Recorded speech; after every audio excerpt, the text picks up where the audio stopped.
Doctor Bhimrao Ambedkar एक विलक्षण व्यक्तित्व के धनी, भारत के प्रसिद्ध समाज सेवी, समाज की मुख्य धारा से अलग थलग पड़े गरीब, दलित और समाज के उपेक्षित जातियों के उद्धारक, गरीब किसानों के हित चिंतक एवं भारतीय संविधान सभा के प्रारूप समिति के अध्यक्ष डॉक्टर अंबेडकर का जन्म 14 अप्रैल सन 1891 को मध्य प्रदेश के इंदौर के महू नामक गांव में हुआ था। आपकी मृत्यु 6 दिसंबर 1956 को दिल्ली में उनके निजी निवास स्थान पर ही हो गया था। भीमराव अंबेडकर के पिता का नाम रामजी मालाजी अंबेडकर तथा माता का नाम भीमाबाई था। इस दंपत्ति के वे 14वीं संतान थे।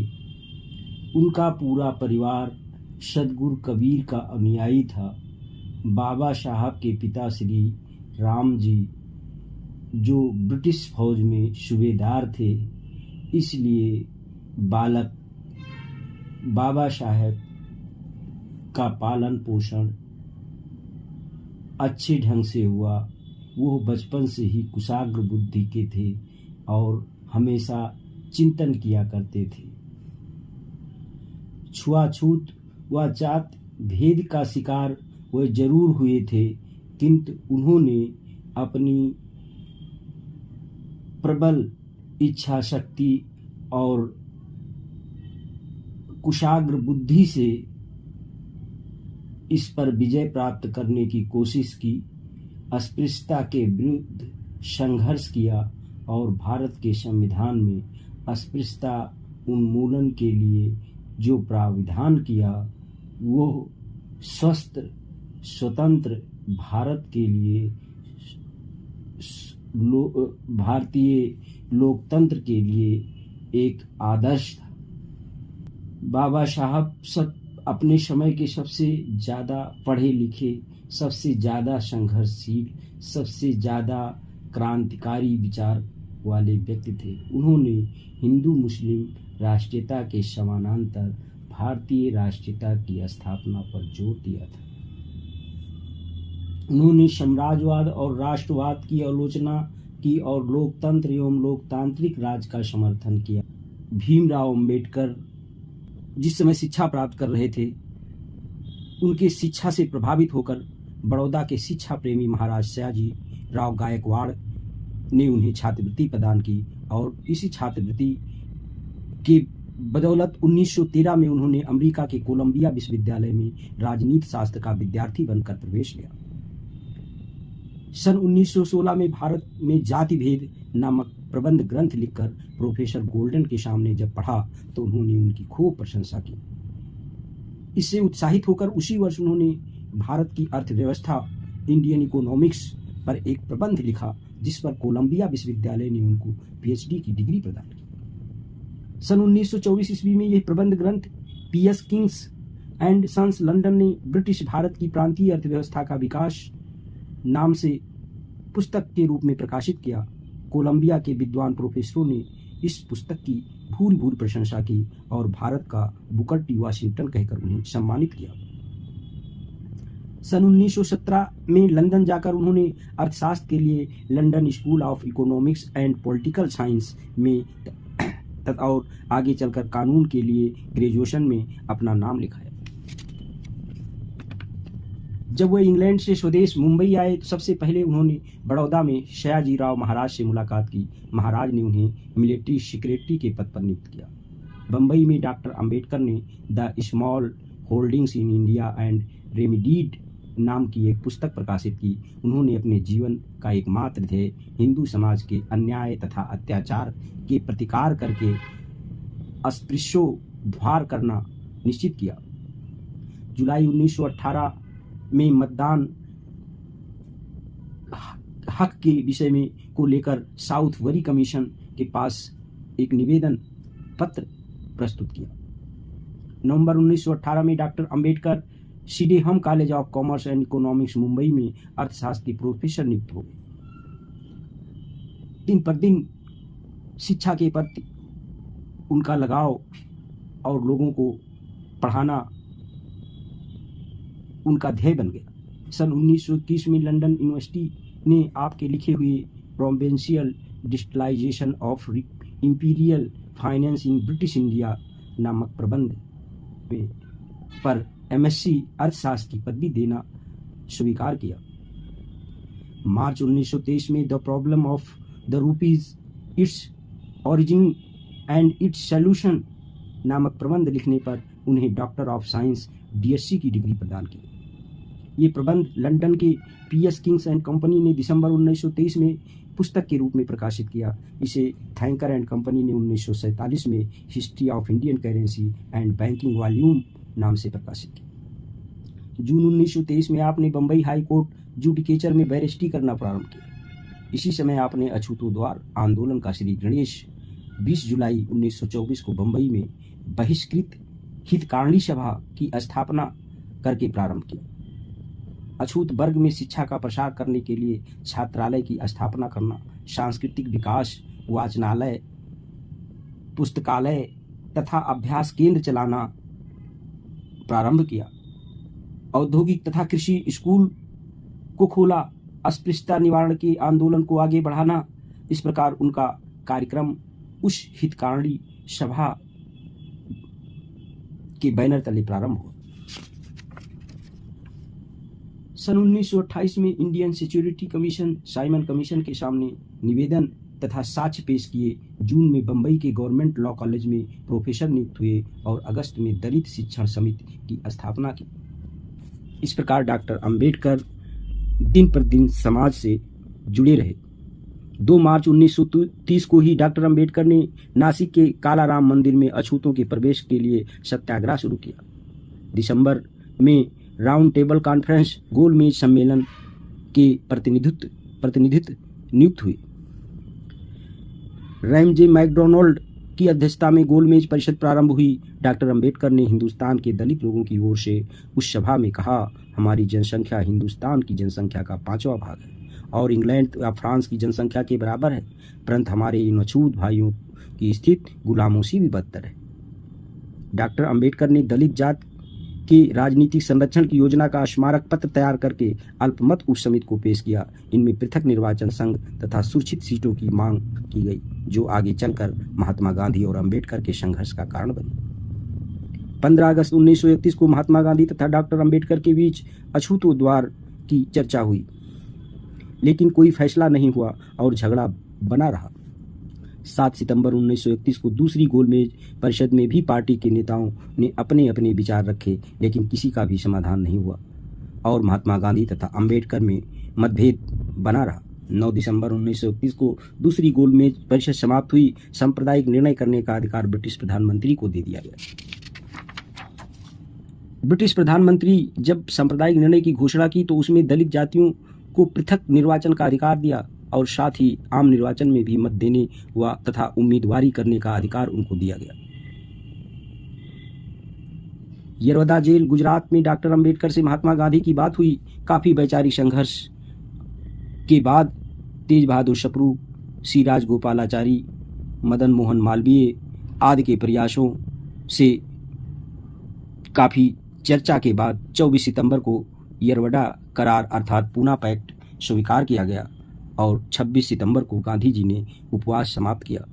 इसके बाद लगातार गांधी ने कई के नाम पर विधानमंडलों में या नौकरियों में सीटें सूचित करने की जरूरत नहीं, उन्हें अलग समुदाय बनाने की जरूरत नहीं, जरूरत है समाज से छुआछूत कुरीत को जड़ से उखाड़ फेंकने की। ये कार्य बड़ा कठिन था।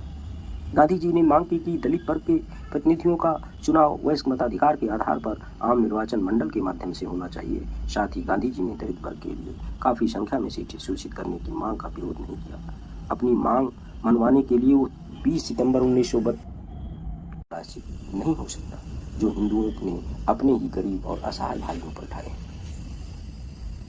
20 सितंबर का दिन उपवास और प्रार्थना के रूप में मनाया गया। पूरे देश में कुएं, मंदिर वगैरह दलितों के लिए खोल दिए गए।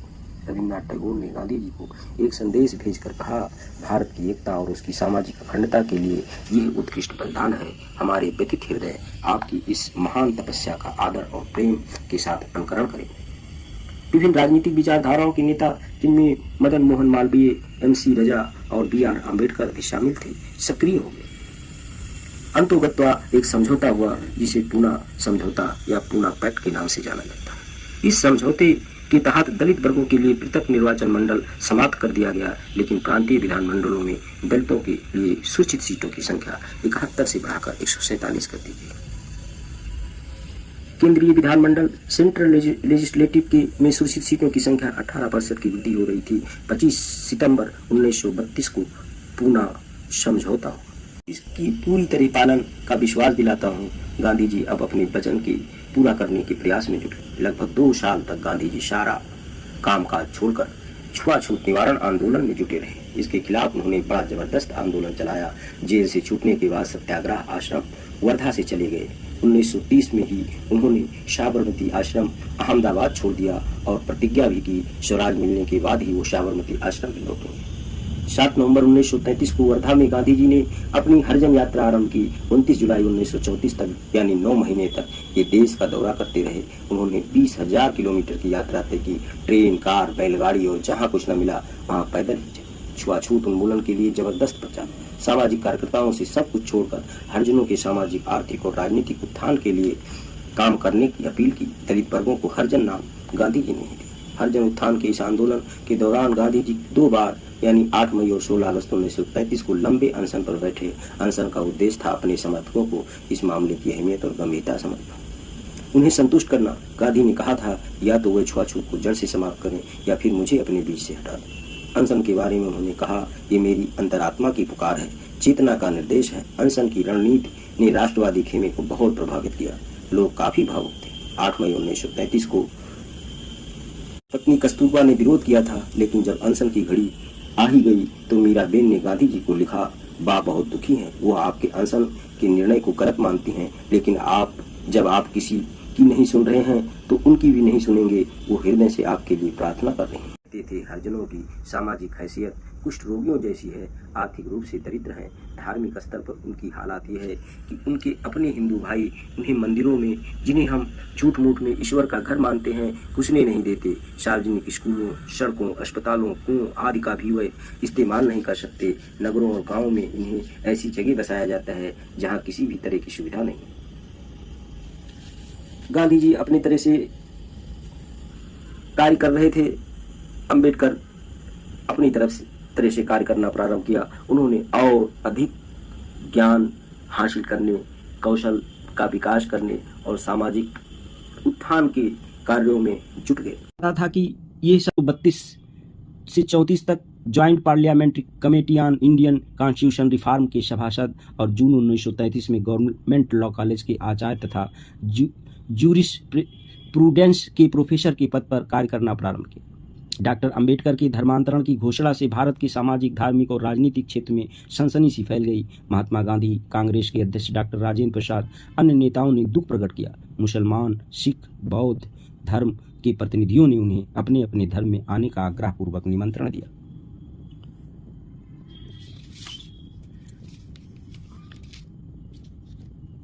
दिसंबर 1940 में थॉट ऑफ पाकिस्तान ग्रंथ प्रकाशित हुआ। अप्रैल 1942 में को नागपुर में all India schedule caste federation की स्थापना की गई और जुलाई 1942 में वायसराय की एग्जीक्यूटिव काउंसिल में श्रम मंत्री के पद पर पहुंच गए। जून 1942 में what Congress and Gandhi did to the untouchables, Congress और महात्मा गांधी ने अछूतों के लिए क्या किया, ग्रंथ का प्रकाशन किया। गांधी और अंबेडकर में कभी नहीं पटा। एक दूसरे के विचारों में मतभेद बना रहा। 9 दिसंबर 1946 को डॉक्टर सच्चिदानंद सिन्हा की अध्यक्षता में संयुक्त संविधान परिषद का अधिवेशन प्रारंभ हुआ। 11 दिसंबर 1946 को सर्वसम्मत से डॉक्टर राजेंद्र प्रसाद को विधान परिषद के अध्यक्ष बनाया गया। डॉक्टर अंबेडकर ने विधान परिषद के सामने अपना वैधानिक दृष्टिकोण पेश करने के लिए एक स्मरण पत्र तैयार किया, जो स्टैंड एंड माइनॉरिटी अर्थात राज्य और अल्पसंख्यकों को सुरक्षित स्थान दिलाने के विषय में था। 15 अगस्त 1947 को भारत स्वतंत्र हुआ। विधान परिषद से विधान अर्थात कानून का मसविदा बनाने के लिए एक समिति नियुक्त की गई, जिसके अध्यक्ष डॉक्टर अंबेडकर बनाए गए। इस समिति का नाम प्रारूप समिति था। भारतीय संविधान का ढांचा खड़ा करने का जिम्मा डॉक्टर अंबेडकर को मिला। उन्होंने उस संविधान के निर्माण के लिए रात दिन मेहनत किया। कौन सी चीज़ें भारतीय लोकतंत्र के लिए अच्छी हैं, कौन सी नहीं, वो विदेशी पुस्तकों को खंगाल डाला और अलग अलग देशों से अलग अलग चीज़ें लेकर के एक ऐसे संविधान का निर्माण किया जो भारतीय लोकतंत्र को दुनिया में एक अलग ही तरह का विधान प्रारंभ करता है।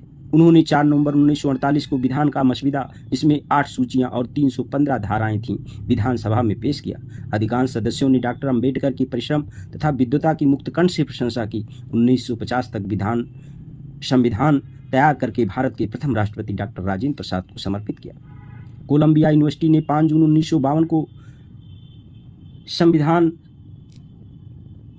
शास्त्रज्ञ डॉक्टर अंबेडकर को LLB की डिग्री देकर सम्मानित किया। डॉक्टर अंबेडकर ने यदि द अनटचेबल्स नामक प्रबंध ग्रंथ, अस्पृश्यों के संबंधी प्रश्न और महाराष्ट्र भाषावार प्रांत रचना नामक की पुस्तक धार कमीशन को सादर समर्पित की।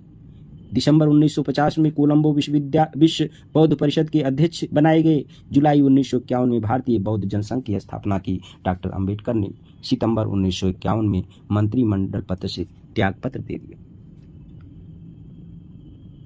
बाबा साहेब दलित परंपरा के मूल धर्म को खोजने व पहचानने के बजाय धर्मांतरण का रास्ता अपनाया। 14 अक्टूबर 1926 को बाबा साहेब द्वारा किए गए बौद्ध धर्मांतरण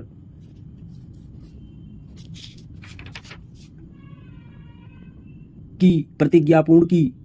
डॉक्टर अंबेडकर ने बर्मा के 80 वर्षीय वृद्ध बौद्ध भिक्षु भदन चंद मणि महाअस्तवीर से बौद्ध धर्म के अनुसार त्रिशरण पंचशील का उच्चारण करवाकर धर्म की दीक्षा ली। 6 सितंबर 1956 को दिल्ली में अपने निवास स्थान पर डॉक्टर अंबेडकर का देहावसान हो गया। वो इहलोक छोड़कर परलोक की तरफ चले गए। डॉक्टर धरबीन ने उन्हें दलित चिंतन का सुसाइड नोट, दलित चिंतन की आत्महत्या, उनके धर्म परिवर्तन को कहा। वर्ष 1990 में डॉक्टर अंबेडकर को भारत के सर्वोच्च अलंकरण भारत रत्न से मरणोपरांत सम्मानित किया गया। वीडियो अच्छा लगे तो लाइक सब्सक्राइब जरूर करें।